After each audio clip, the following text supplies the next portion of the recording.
Pensioners of Bracknell-based Hewlett-Packard met with MPs today because they feel their former employer has left them out of pocket. They say a loophole in the pensions law means their annual pension payments aren't increased in line with inflation. Joe Campbell joined some of them who've been affected as they took their campaign to Westminster.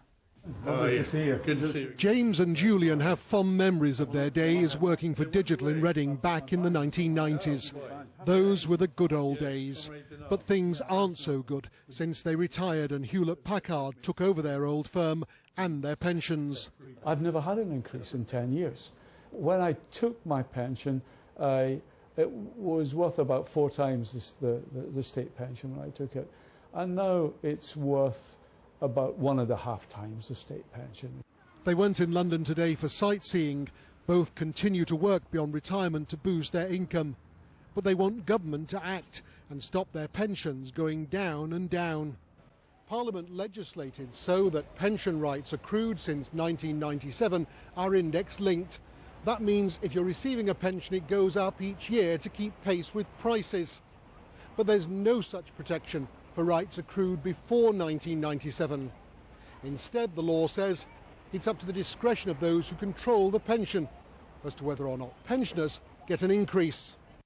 Some warn Hewlett-Packard increasing payouts for older pensioners could impact the entire scheme. It's possible that in that way more people would actually lose out. So I think it's not just about morality. To some degree it is about cost and about saving the whole scheme in any way you can.